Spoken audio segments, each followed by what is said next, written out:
യേശുവെ പോലെ ആകുവാൻ be like Jesus weekly devotional തോട്ട്സിലേക്ക് സ്വാഗതം. ഇന്നത്തെ യുവതലമുറ പുറം രാജ്യങ്ങളിൽ പോയി പഠിക്കുവാൻ ആഗ്രഹിക്കുന്നവരാണ്.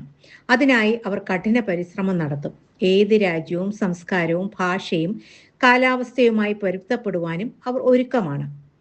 അപ്പോസ്തല പ്രവർത്തികൾ 16 അധ്യായത്തിൽ മക്കോദോന്യയിലേക്കുള്ള വിളി ദർശനം കണ്ട പൗലോസും കൂട്ടരും അതിനനുസൃതമായി ഉടൻ തന്നെ അവിടേക്ക് എത്തുവാൻ ശ്രമിച്ചു.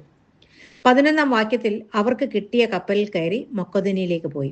ത്രോവാസിൽ നിന്ന് സമോത്രയ്ക്കും പിറ്റേന്ന് നവൊപ്പൊലിക്കും അവിടെ നിന്ന് ഫിലിപ്പിയിലേക്കും അവർ എത്തി. യൂറോപ്പിലെ ഫിലിപ്പി നീരുറവകളുടെ സ്ഥലമാണ്. യൂറോപ്പിലെ സുവിശേഷം എത്തിച്ചേർന്ന ആദ്യ പട്ടണമാണ് ഫിലിപ്പി. റോമക്കാർ പാർക്കുന്ന ഈ പട്ടണത്തിന്റെ തുറമുഖ പട്ടണമാണ് നവൊപ്പൊലി. അവിടെ യഹൂദന്മാർ ഇല്ല എന്ന് തന്നെ നമുക്ക് പറയാം.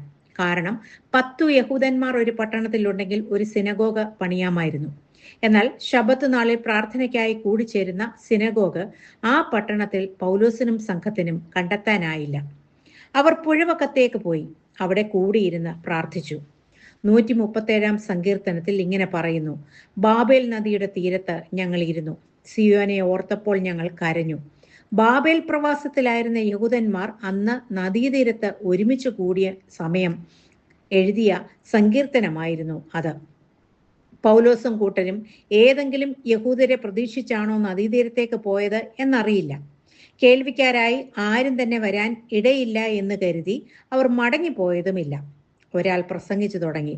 ബാക്കി 3 പേർ കേട്ടിരുന്ന് കാണണം. അവിടെ ചുറ്റും കുറച്ച് സ്ത്രീകളും ഉണ്ടായിരുന്നു. അവരോട് സത്യസുവിശേഷം അവർ പ്രസംഗിച്ചു. വിളിക്ക് അല്ലെങ്കിൽ ദർശനത്തിന് വിപരീതമായ ഒരു കാഴ്ച. മക്കോദോന്യക്കാരനായ പുരുഷനാണ് തന്നോട് വരണമെന്ന് പറഞ്ഞത്. ഇപ്പോൾ ഇതാ ഒരു സിനഗോഗ് പോലും ഇവിടെ ഇല്ലതാനും. പുഴവക്കത്താകട്ടെ സ്ത്രീകൾ മാത്രമേ ഉള്ളൂ.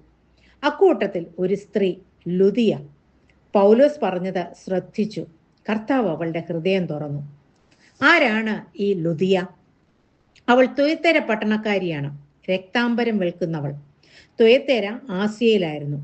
ആസിയയിൽ വചനം പ്രസംഗിക്കരുതെന്ന് ആത്മാവ് പൗലോസിനോട് വിലക്കിയിരുന്നു. അതേ പട്ടണത്തിൽ നിന്നുള്ളവളായിരുന്നു ഈ സ്ത്രീ.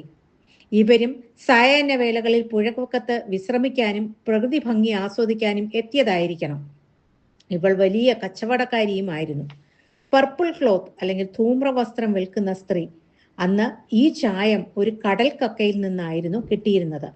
തുയത്തേര എന്ന പട്ടണത്തിൽ ഈ ജീവി സമൃദ്ധിയായി ഉണ്ടായിരുന്നു. എന്നാൽ ഒരു ജീവിയിൽ നിന്നും ഒരു തുള്ളി മാത്രമേ ചായം കിട്ടുമായിരുന്നുള്ളൂ. ആയതിനാൽ ഈ നിറമുള്ള തുണിക്ക് വലിയ വിലയാണ് അന്നുണ്ടായിരുന്നത്. തൻ്റെ വ്യാപാരത്തിന് വേണ്ടി ഫിലിപ്പിയിൽ വന്ന് പാർക്കുന്ന സ്ത്രീയായിരുന്നു ലുദിയ.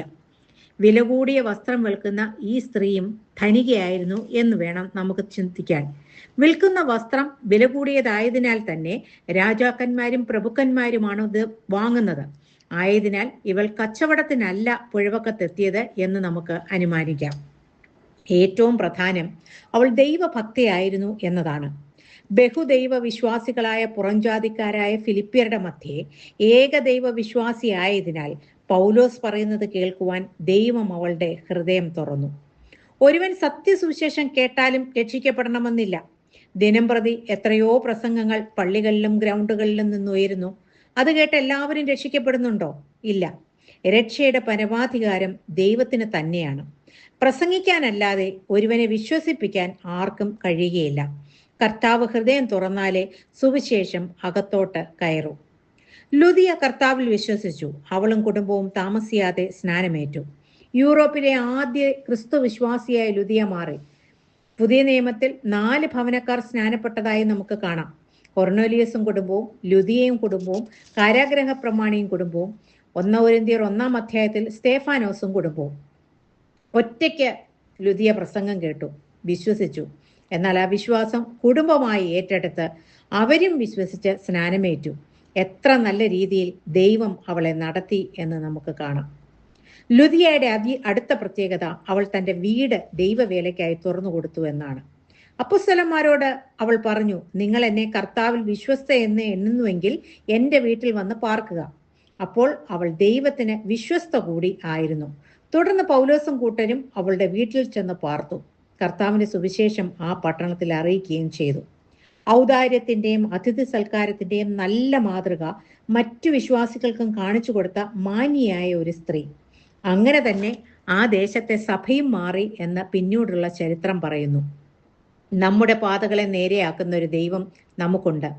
ദർശനം കണ്ട പൗലോസ് അനുസരിച്ചു. സാഹചര്യമില്ലാതിരുന്നിട്ടും അവസരങ്ങളില്ലാഞ്ഞിട്ടും കിട്ടിയ ചുറ്റുപാടുകളെ പ്രയോജനപ്പെടുത്തി. പുരുഷന്മാരില്ലാതിരുന്നപ്പോൾ സ്ത്രീകളോട് പ്രസംഗിച്ചു. വിശ്വാസത്തിൽ സംശയിച്ചില്ല. ആത്മാർത്ഥതയോടെ വേല ചെയ്യാൻ തയ്യാറായപ്പോൾ ദൈവം ജനത്തിന്റെ ഹൃദയം തുറന്നു, ഭവനം തുറന്നു, പുതിയ സഭ രൂപീകരിച്ചു. കച്ചവടക്കാരിയായ ഒരു സ്ത്രീ, ദൈവഭക്തിയായ ഒരു സ്ത്രീ, കർത്താവിൽ വിശ്വസ്തയായ ഒരു സ്ത്രീ, ശ്രദ്ധയോടെ കേട്ടിരിക്കുന്ന ഒരു സ്ത്രീ, വചനത്തോട് പ്രതികരിക്കുന്ന ഒരു സ്ത്രീ ഒരു പട്ടണത്തിൽ ഉണ്ടായെങ്കിൽ അവൾ മുഖാന്തരം ആ പട്ടണം മാത്രമല്ല ആ വൻകരയും കൂടി ദൈവത്തെ അറിയാൻ ഇടയാകും എന്ന് പ്രബോധിച്ചുകൊണ്ട് ഈ ധ്യാനചിന്ത ഇവിടെ അവസാനിപ്പിക്കുന്നു. God bless you all.